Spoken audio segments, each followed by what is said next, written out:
Hello everyone and welcome back to my channel. Today is May 11th and I'm going to be budgeting our third paycheck for the month of May. Before I start, I just want to say thank you so much to everyone who has subscribed to my channel. In these past few weeks, I have gained quite a few new subscribers.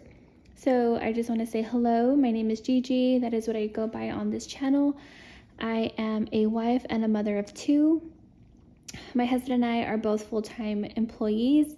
We get paid bi-weekly, and I am budgeting every single one of our paychecks to make sure that we are staying on track. We are former overspenders turned cash budgeters, so we are learning to live within our means but still living a fulfilling life while paying off debt and saving money. So I just want to say hello and thank you so much for subscribing. On my channel, I do budget with me's, I do monthly budgets, paycheck budgets, weekly check-ins, monthly overviews, cash stuffing, and yeah, that's what this channel is all about. So if you are new and this is something that you'd like to consider following on my journey, by all means, please feel free to hit that subscribe button. I would really appreciate it. As of this video, I do have 197 subscribers so far. At 200, so I just need 3 more. At 200 subscribers, I will be doing my very first giveaway. So more details to come about that, hopefully within the next couple of days. So yes, again, just thank you so much. All right, so let's go ahead and look at the budget. So this is going to be the third week of May. My husband is getting paid on the 15th, and we have to make sure that all of our bills are paid through the 21st because our next check will not come in until the 22nd. So starting with our income, we do have some rollover money that's going to help this week. We have $412 that we are expecting to be in our checking account. And then on the 15th, when my husband does get paid, he should be bringing in about $1,650. And other income, we never budget anything, but I like to have a placeholder there just in case I have anything come in. But $412 in rollover and $1,650 in for my husband's paycheck. That brings us a total of $2,062. Next thing we are going to look at is our bills. All of my bills have a due date, so I have to make sure that those are paid on time. We don't want to accrue any other like late fees or anything like that, so we just make sure our bills are paid. I'm going to look at my monthly budget to see what is due between this time frame. So starting with the 15th all the way down here to the 17th. Gonna go ahead and copy and paste those bills right over here. So these are the bills that I have to make sure that I pay.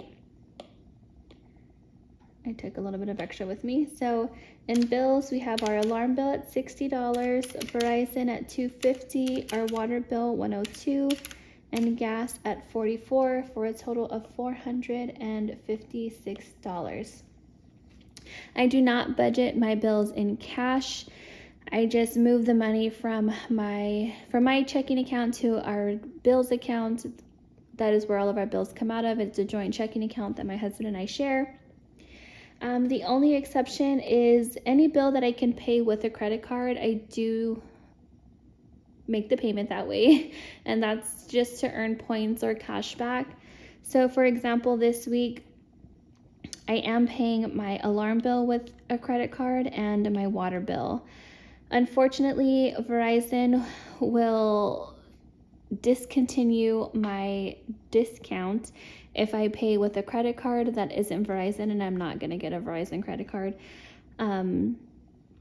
But if I have automatic payments coming out of my checking account, they do give me a discount on my bill. And then my gas bill, if I pay with a credit or a check or a debit card, they charge like a service fee, and I'm not going to do that. So I just pay with my checking account to just pay the exact amount. But there is no penalty for my water or my alarm bill, so those I pay with a credit card, and then I just pay the credit card off. But next thing we're going to look at is our variable expenses. So these are the expenses that we do track in cash. And these are the categories that did get us in trouble once upon a time. So that is why we stick to a cash budget here. We still use credit cards to earn points, but we are using the cash that we withdraw out of the account to pay back our cards. And that's why it's so important that we have those weekly check-ins to see what spending we did and if we're staying within our budget. Overspending does happen when you have a credit card, but that's how easy it is to be able to get into credit card debt. So if this is not something that you have discipline with, do not do it. Just stick with the cash. I have learned quite a lot in my 20s about credit cards and what not to do.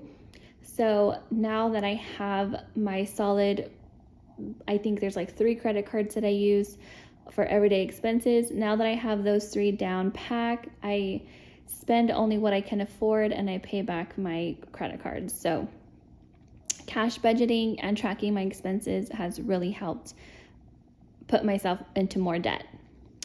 But anyways, looking at our variable expenses, it is my husband's paycheck. So he is going to get his $300. On this channel, you will not see my husband's spending. I only show my spending and what we spend as a family. I do not keep track of my husband's money. I don't go to him and say, what did you buy with your $300? That is completely up to him.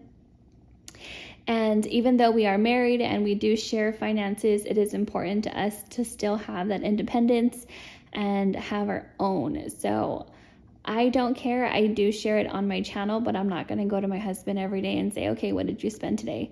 Unless I know he's spent from a family budget, I will ask so that I can pay him back with the money that we have for those expenses. So hope that makes sense. But my husband is going to get his $300, and then I'm going to reference my monthly budget one more time to see if there's anything else that I can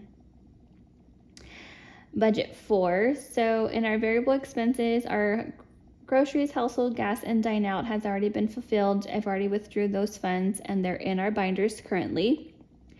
My spending and my husband's spending, those are not going to be checked off until the end of the month. So the last 2 expenses that we have is a baptism for my daughter, and then a wedding that we are in.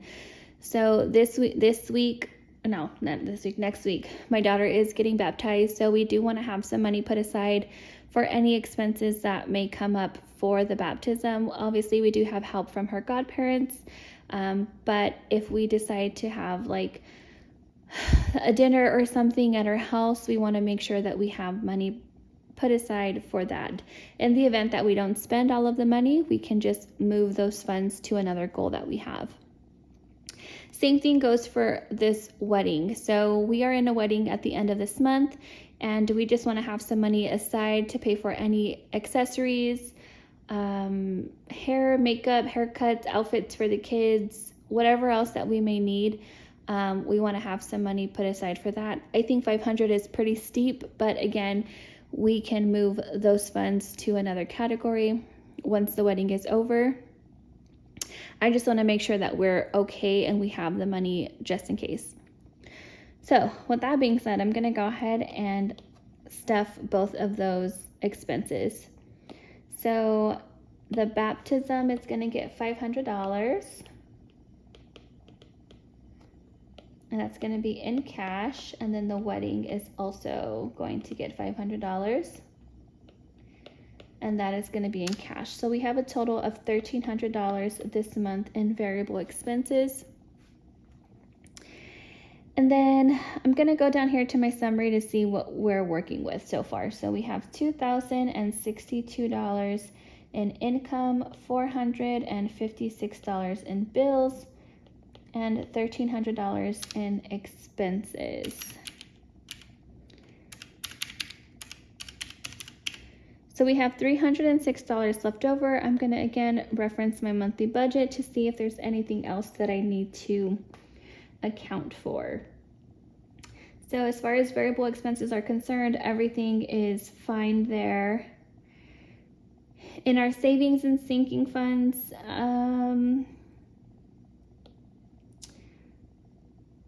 everything has been completed with the exception of our emergency fund, but I like to do everything in one lump sum.